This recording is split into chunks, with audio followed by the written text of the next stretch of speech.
At noon, authorities in Crawford County say a 14-year-old has been arrested after school shooting threats on social media. The Crawford County Sheriff's Office say authorities got a tip August 6th reporting posts allegedly threatening a school shooting and referencing a gun and a list.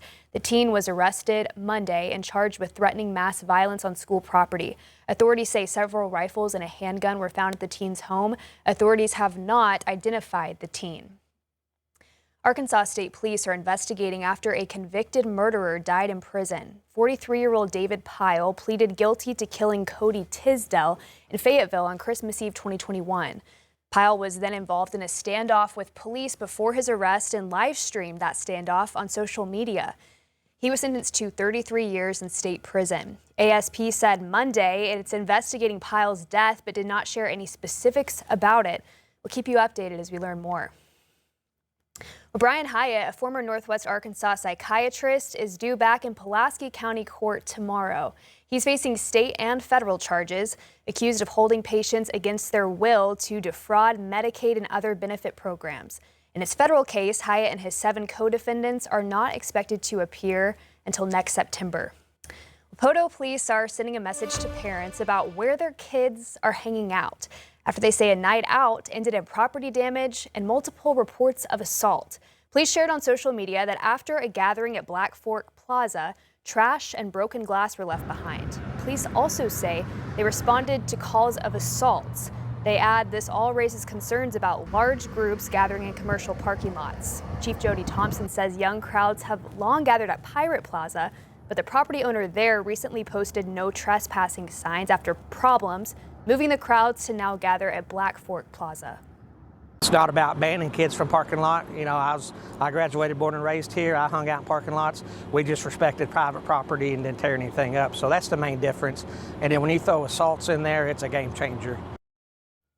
Chief Thompson says police took 2 assault reports expected to be sent to the district attorney's office. He also says police plan to speak with the owners of Black Fork Plaza about how they want to handle future gatherings on their property.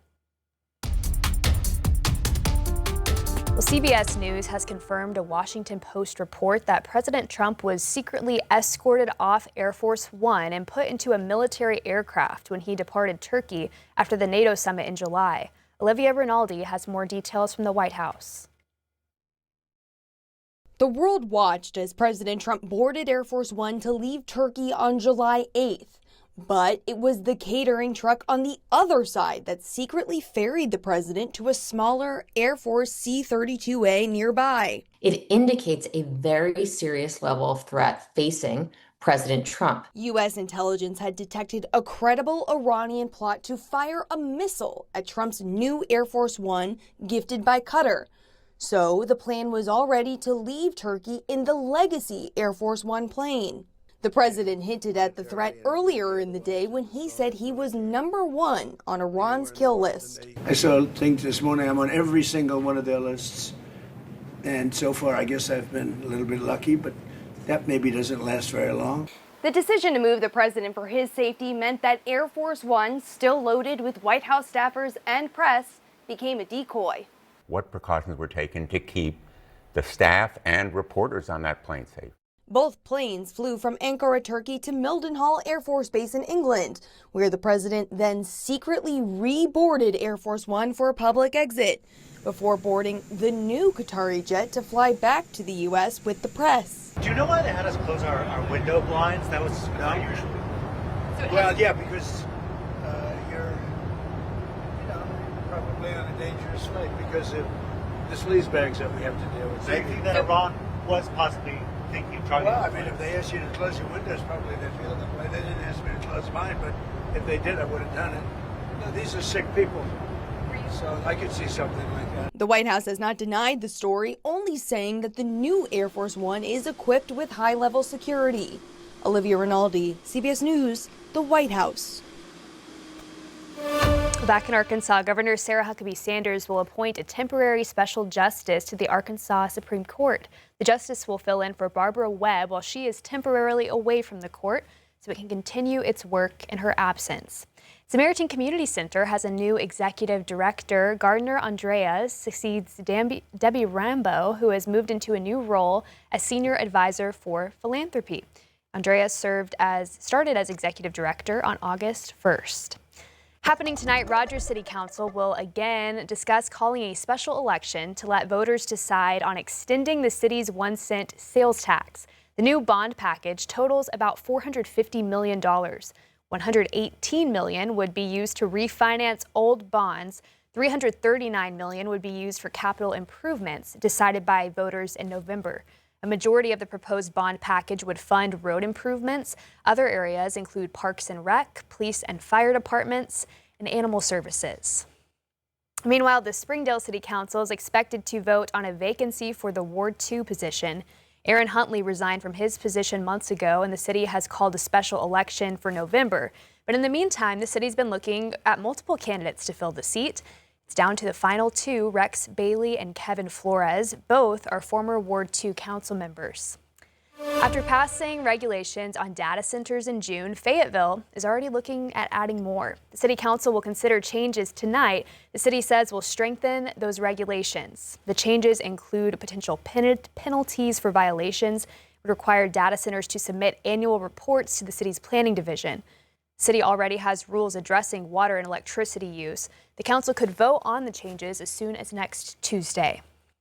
And Fort Smith City directors will also look at adding new regulations on data centers. The board passed a zoning rule on data centers 3 years ago, but is now considering more rules on noise, water usage, and approval from city directors on proposed projects. City staff say they're not aware of any potential data center projects in or around Fort Smith at this time. There is, of course, a data center project underway in Clarksville near Johnson Regional Medical Center.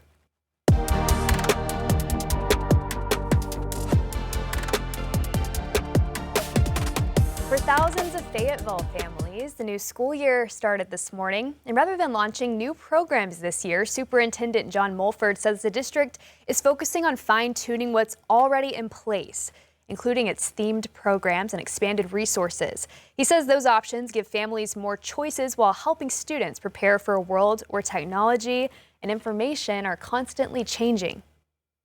You know, the most important thing is for us to produce learners, right? In an age where information is at your fingertips and technology just continues to evolve faster than we can stay up, the most important thing is that our kids can enter into the workforce as a self-directed learner and be adaptable. The district is asking for some patience during these first couple of weeks. Buses may run a little bit later as drivers are getting to know their students and their stops. Dr. Mulford says any changes to bus routes will be made after the first 2 weeks of school. And as students are headed back to school, Arkansas State Police is launching the Extreme Safety Campaign. It runs through August 16th, reminding drivers, pedestrians, and cyclists to stay alert as more children walk and bike to school. Drivers are urged to slow down and watch for students in school zones and in neighborhoods. And the Johnson County Fair is happening this week. It runs through Saturday in Clarksville. Tomorrow evening, a cattle and hog show starts at 5. The rides in Midway open at 6. Armbands cost $25. The fair will also feature live music and a pageant that will start later this week.